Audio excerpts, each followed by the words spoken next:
coup, bon marché, fini nous pouvons décider de le faire. Et je m'en vais vous expliquer maintenant même comment. Vous autres tous, vous avez, beaucoup d'entre vous, pas tous, un jean sur les fesses. Comme moi, le mien est noir, vous bleu, vous là-bas aussi. Et ainsi de suite. Chacun de ces pantalons est en coton. Il fait 5 ou 6 fois le tour de la Terre avant d'arriver sur vos fesses. Et il consomme, pour être produit, la quantité d'eau que va consommer une personne pendant 7 ans. Alors, il faut faire autrement, si l'on est écologiste. On ne peut plus accepter qu'il y ait des jeans en coton. Et donc, il faudrait les frapper à la frontière de droits de douane trumpistes, de manière à en tirer l'avantage que M. Trump compte en tirer. Mais le plus simple serait tout simplement de l'interdire. Comme on interdirait les produits qui contiennent du glyphosate ou qui contiennent des néonicotinoïdes, bref, de toutes les choses dont nous ne voulons plus chez nous parce qu'elles rendent tout le monde malade. Eh bien, peut-on le faire? Oui, on peut le faire. Il faut faire des jeans en lin. Le lin ne consomme pas d'eau autant que le coton, et il est possible de planter du lin à la place d'autres choses qui ne servent à rien, ou en tout cas pas directement à nous. Je pense par exemple au maïs, qui absorbe des quantités d'eau absolument inouïes, pour nourrir ou bien du bétail, ou bien je ne sais qui, au-delà de nos frontières. Peut-être que la priorité, c'est que ça se passe bien ici. Si donc nous nous mettons à planter du lin, ou du chanvre, mais quelqu'un m'a dit, dis pas chanvre, parce que le chanvre, ça sert pas qu'à ça.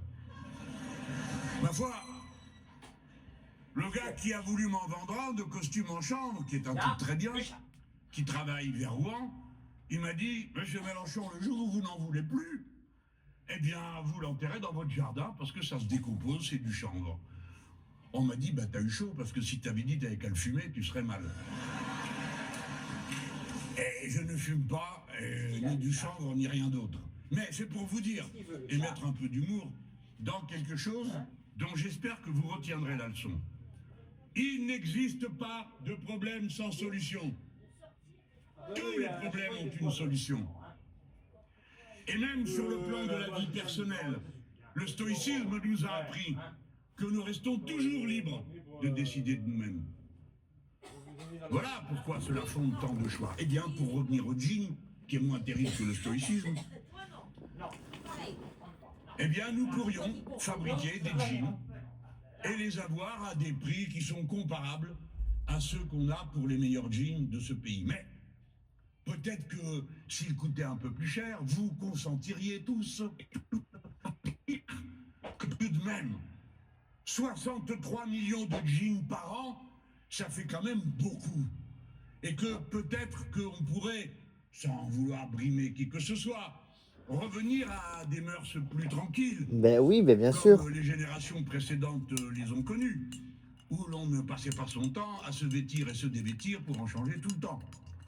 On pourrait changer de jean qu'un an sur 2, ou sur 3, et nous ferions vivre des paysans. Misère, monsieur Mélenchon, des paysans, mais où allez-vous les trouver?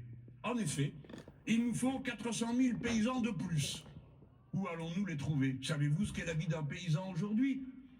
Ils sont suicidants tous les 2 jours, tellement leur situation est terrible. Et voici qu'arrive le Mercosur, dont M. Macron a fini par avouer qu'il l'acceptait, qui va ruiner encore des centaines d'exploitations en France et faire entrer toutes sortes de produits dont nous ne voulons pas, parce qu'ils sont traités avec des produits qui sont interdits ici et qui perturbent la vie de tout le monde.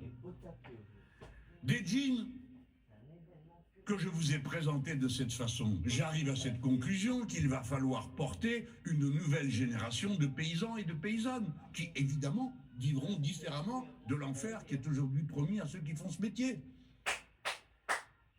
Et vous voyez comment, d'une chose à l'autre, partant d'un exemple tout simple, un pantalon, on en vient à imaginer une autre manière d'organiser la société. Mais elle demande à chaque étape qu'on planifie, qu'on organise. On ne pourra pas passer du jour au lendemain à ces jeans-là. De même qu'on ne pourra pas passer du jour au lendemain à 400 000 paysans et paysannes de plus. Et nous n'aurons pour démarrer tout ça qu'un quinquennat pour commencer. Et dès lors, il faut que tout soit organisé et préparé avant. Si je vous dis tout ça, c'est juste pour profiter de l'occasion de me moquer de ceux qui attendent la rentrée prochaine, ou peut-être même le début de l'année 2027, pour dire ce qu'ils comptent faire au juste avec ce pays. Voilà tantôt 10 ans que nous y travaillons, d'arrache-pied, pour avoir des réponses concrètes, matérielles, à chacun des problèmes qui se posent à nous. Tel est le programme L'Avenir en commun que Clémence Guettet a encore actualisé et qu'on retrouvera encore bientôt, amélioré sur tous les points. Je vous invite toutes et tous à porter autour de vous non pas seulement un discours irrespectable parasyndical. Alors nous allons augmenter ceci, nous allons donner plus là. Ce n'est pas seulement cela. Ce que nous portons, c'est l'image d'une autre organisation du monde. J'ai dit une fois ce qui avait beaucoup surpris, moi le premier, parce qu'il m'arrive d'avoir des fulgurances comme ça qui me prennent moi-même à revers. Ça fait partie du personnage. Alors je me supporte, comme je suis là. Et un jour j'ai dit, nous allons nationaliser le temps. Et à peine avais-je fini ma phrase, que je me disais, ouh. Et j'ai reçu des courriers de partout, me disant, comment comptez-vous faire? Bon, on va pas non plus faire un petit cours de philo sur le temps, d'accord? Mais on peut y réfléchir un instant. Le temps est une matière sociale. Et oui, suivant l'heure à laquelle vous sortez du boulot, vous y entrez, vous êtes sur la route avec votre voiture, vous provoquez des bouchons ou pas. Et puis, vous courez tout le temps parce qu'il s'agit de faire coïncider des temps, des temporalités qui n'ont jamais été organisées pour ça. Personne dans votre entreprise ne se soucie de savoir à quelle heure est finie l'école de vos enfants. Et pourtant, il faut bien qu'il y ait des enfants, hein, messieurs, dames, quand même. Hein. Il faudrait que vous acceptiez de supporter ça. Bon, alors justement, il se trouve qu'il y en a moins. Et savez-vous pourquoi? Pour deux raisons. Les premières sont physiques et les secondes sont sociales. À partir du moment où vous avez appelé les femmes au travail et qu'il se trouve que c'est le moyen de leur autonomie, il y a ce qu'on appelle la crise de la reproduction sociale. La reproduction sociale, c'est tout ce que faisaient gratuitement les femmes. Alors il faut bien que quelqu'un le fasse. Si c'est pas elles parce qu'elles font autre chose, alors il faut le payer. Et si vous voulez qu'elles puissent le payer, il faut donc les augmenter, ce dont vous ne voulez pas entendre parler. Par conséquent, vous avez créé l'impossibilité pour les gens de vivre normalement.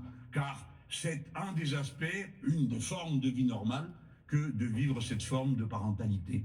D'accord? C'est vous, mesdames, messieurs les puissants, qui avez rendu la vie des gens ordinaires comme un enfer la moitié du temps, et notamment pour la moitié de l'humanité. Voilà la vérité.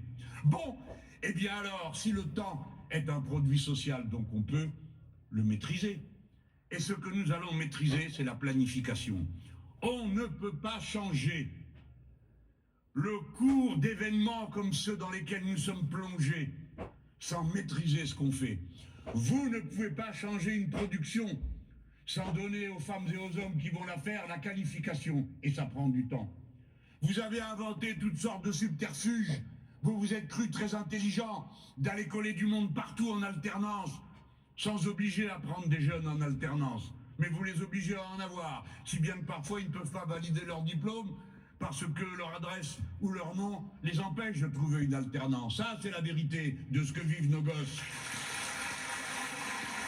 Mais enfin,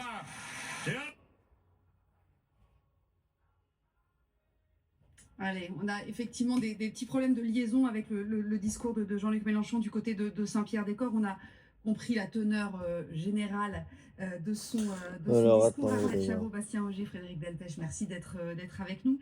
Qui veut répondre à cette question? Séances marathon qui s'enchaîneront pour les députés. Date limite, attention, 31 décembre. Mathieu Rio. Nécessairement un changement de paradigme, de programme. Donc c'est un peu décousu quand même son discours. Il va sur tous les terrains, mais quand même, on voit les grandes lignes de ce qu'il va faire de sa campagne pour l'élection présidentielle. D'abord, une extrême personnalisation. Ça c'est le rapport. Il y a même presque une autodérision. Il parle à plusieurs reprises du personnage Jean-Luc Mélenchon.